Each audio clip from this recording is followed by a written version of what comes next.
ಆತ ಕತ್ತರ್ನ ಕಳ್ಳ. ಮುಸ್ಲಿಂನವನಾದ್ರೂ ಹಿಂದೂ ಸ್ವಾಮೀಜಿ ವೇಷ ಧರಿಸಿ ಸಖತ್ ಬಿಲ್ಡಪ್ ಕೊಡ್ತಿದ್ದ. ಮಾಟ ಮಂತ್ರ ಪರಿಹಾರ ಮಾಡ್ತೀನಿ ಅಂತ ಅಮಾಯಕರನ್ನ ನಂಬಿಸ್ತಿದ್ದ. ಮನೆಯಲ್ಲಿರೋ ಚಿನ್ನಾಭರಣ ತಂದು ಮಡಕೆಯೊಳಗೆ ಹಾಕಿ ಅಂತ ನಂಬಿಸ್ತಿದ್ದ. ಹೀಗೆ ಹಾಕಿದ ಮನೆಯವರಿಗೆ ಮತ್ತೆ ಸಿಗ್ತಾ ಇದ್ದಿದ್ದು ಮಾತ್ರ ಬರೀ ಕಲ್ಲು.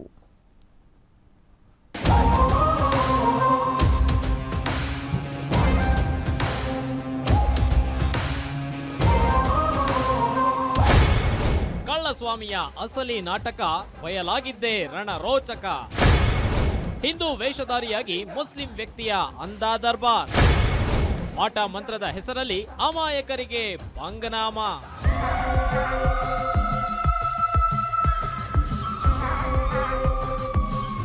ಈ ಫೋಟೋದಲ್ಲಿ ಕಾಣ್ತಾ ಇರೋ ವ್ಯಕ್ತಿ ಹೆಸರು ದಾದಾ ಪೀರ್.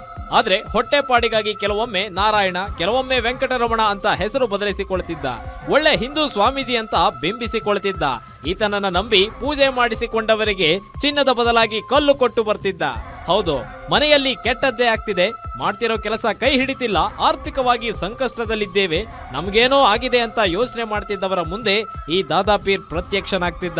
ನಿಮಗೆ ಅದ್ಯಾರೋ ಮಾಟ ಮಂತ್ರ ಮಾಡಿಸಿದ್ದಾರೆ, ಅದಕ್ಕಾಗಿ ಪರಿಹಾರದ ಪೂಜೆ ಮಾಡಬೇಕು ಅಂತ ಅವರ ಮನೆಗೆ ಆಗಾಗ ಬಂದು ಹೋಗ್ತಾ ಇದ್ದ. ಹೀಗೆ ಬಂದವನು ಮನೆಯ ಸುತ್ತಮುತ್ತ ಒಂದು ಮಡಿಕೆಯನ್ನ ಯಾರಿಗೂ ಕಾಣದಂತೆ ಮಾಟ ಮಂತ್ರ ಮಾಡಿದ ರೀತಿಯಲ್ಲೇ ಇಟ್ಟು ಬಿಡ್ತಿದ್ದ. ಇನ್ನೇನು ಮಾಟ ಮಂತ್ರ ತೆಗಿತೀನಿ ಅಂತ ಪೂಜೆ ಮಾಡಿ ಆ ಮಡಿಕೆ ತೆಗಿತಿದ್ದ. ಈ ಕಳ್ಸ್ವಾಮಿಯ ಕಳ್ಳಾಟವನ್ನ ಅಮಾಯಕ ಮನೆಯವರು ನಂಬಿ ಬಿಡ್ತಾ ಇದ್ರು. ಅದು ಪರಿಹಾರವಾಗಬೇಕು ಅಂದ್ರೆ ಪೂಜೆ ಮಾಡಬೇಕು ಅಂತ ವರಸೆ ಬದಲಿಸ್ತಿದ್ದ.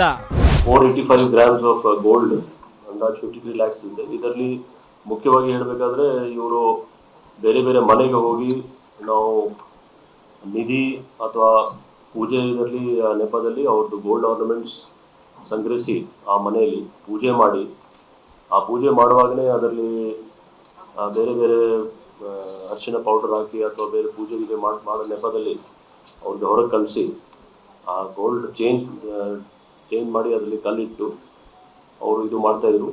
ಇದು ಅಷ್ಟು ದೊಡ್ಡ ಪ್ರಮಾಣದಲ್ಲಿ ಇರಲಿಲ್ಲ. ಆದರೆ ಬೇರೆ ಬೇರೆ ಕಡೆ ಹೋದಾಗ 48 days ಆದಮೇಲೆ ನೀವು ಇದು ತೆಗಿಬೇಕು, ಇಲ್ಲಾಂದ್ರೆ ನಿಮಗೆ.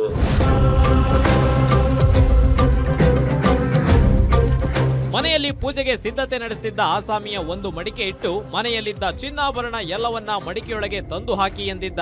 ಬಳಿಕ ಮಡಿಕೆಯೊಳಗೆ ನೀರು ಮತ್ತು ಅರಿಶಿಣ ಹಾಕಿ ಪೂಜೆ ಮಾಡಬೇಕು, ಎಲ್ಲರೂ ಮನೆಯಿಂದ ಹೊರ ಹೋಗಿ ಎಂದು ಮನೆ ಮಂದಿಯರನ್ನೆಲ್ಲ ಹೊರಗೆ ಕಳಿಸ್ತಿದ್ದ. ಈ ವೇಳೆ ಮಡಿಕೆಯಲ್ಲಿದ್ದ ಚಿನ್ನಾಭರಣ ತೆಗೆದುಕೊಂಡು ಅದರೊಳಗೆ ರೋಲ್ ಗೋಲ್ಡ್ ಚಿನ್ನ ಹಾಕಿ ಬಟ್ಟೆಯಿಂದ ಮುಚ್ಚಿ ಇದನ್ನ 48 ದಿನ ತೆಗೆಯಬಾರದು, ಇಲ್ಲದಿದ್ದರೆ ಪರಿಹಾರವಾಗೋದಿಲ್ಲ ಅಂತ ನಂಬಿಸ್ತಿದ್ದ. ಮನೆಯಿಂದ ಹೊರ ಬಂದವನೇ ಮೊಬೈಲ್ ಸ್ವಿಚ್ ಆಫ್ ಮಾಡಿಕೊಂಡು ಸಂಪರ್ಕಕ್ಕೆ ಸಿಗದೆ ಬೇರೆ ರಾಜ್ಯಕ್ಕೆ ಎಸ್ಕೇಪ್ ಆಗ್ಬಿಡ್ತಿದ್ದ. 48 ದಿನದ ಬಳಿಕ ಮಡಿಕೆ ತೆಗೆದು ನೋಡಿದಾಗ ಆತನ ಕಳ್ಳಾಟ ಬಯಲಾಗಿದೆ. ತರ ಮಾಡಿದ್ರೆ ಮತ್ತೆ ಇಲ್ಲ ಅಫೆನ್ಸ್ ಆದ್ಮೇಲೆ ಅವ್ರು ಬೇರೆ ರಾಜ್ಯಕ್ಕೆ ಹೋಗ್ಬಿಡ್ತಿದ್ರು. ಸೊ ಇದು 2022 ಇಂದ 24 ವರೆಗೆ ಇಲ್ಲ ಸಾಕಷ್ಟು ಕೇಸಸ್ ರಿಪೋರ್ಟ್ ಆಗಿದೆ. ಆಸ್ ಆಫ್ ನಾವು 4 ಕೇಸ್, 2 ಹುಳಿಮಾವಲಿ, 1 ಭದ್ರಾವತಿ ಪೊಲೀಸ್ ಸ್ಟೇಷನ್, ಇನ್ನೊಂದು ಬೆಳ್ಳಾರಿ ಜಿಲ್ಲೆಯಲ್ಲಿ, ಟೋಟಲ್ 4 ಕೇಸ್ ಪತ್ತೆಯಾಗಿದೆ. ಇನ್ನೂ ಎಕ್ಸ್ಟ್ರಾ ಕೇಸಸ್ ಇದೆ ಇದರಲ್ಲಿ. ಇವರು ಹಳೆ ಅಫೆಂಡರ್, ಇವ್ರ ಮೇಲೆ ಕೆಲವು ಕೇಸಸ್ ಆಲ್ರೆಡಿ 7 ಕೇಸ್ ರಿಜಿಸ್ಟರ್ ಆಗಿದೆ ಇಲ್ಲಿ. ಹೀಗೆ ಬೆಂಗಳೂರಿನ ಹುಳಿಮಾವು, ಬಳ್ಳಾರಿ, ಶಿವಮೊಗ್ಗ ಸೇರಿ ಹಲವು ಠಾಣೆ ವ್ಯಾಪ್ತಿಯಲ್ಲಿ ಕೃತ್ಯ ಎಸಗಿದ್ದ ಆಸಾಮಿ ಇತ್ತೀಚೆಗೆ ಹುಳಿಮಾವು ಠಾಣೆ ವ್ಯಾಪ್ತಿಯಲ್ಲಿ ಇಬ್ಬರಿಗೆ ವಂಚನೆ ಮಾಡಿದ್ದ. ಪ್ರಕರಣ ದಾಖಲಿಸಿಕೊಂಡು ತನಿಖೆಗೆ ಇಳಿದ ಪೊಲೀಸರು ಆತನನ್ನ ಬಂಧಿಸಿ 53 ಲಕ್ಷ ಮೌಲ್ಯದ 485 ಗ್ರಾಂ ಚಿನ್ನಾಭರಣ ವಶಕ್ಕೆ ಪಡೆದಿದ್ದಾರೆ. ಅದೇನೇ ಹೇಳಿ, ಮೋಸ ಹೋಗುವವರು ಎಲ್ಲಿಯವರೆಗೂ ಇರ್ತಾರೋ ಮೋಸ ಮಾಡುವವರು ಇದ್ದೇ ಇರ್ತಾರೆ ಅನ್ನೋದಕ್ಕೆ ಈ ಪ್ರಕರಣ ಸಾಕ್ಷಿ. ಸದ್ಯ ಆರೋಪಿಯನ್ನ ಬಂಧಿಸಿರುವ ಹುಳಿಮಾವು ಪೊಲೀಸರು ಜೈಲಿಗಟ್ಟಿದ್ದಾರೆ. Ajay Kumar, crime bureau, guarantee news.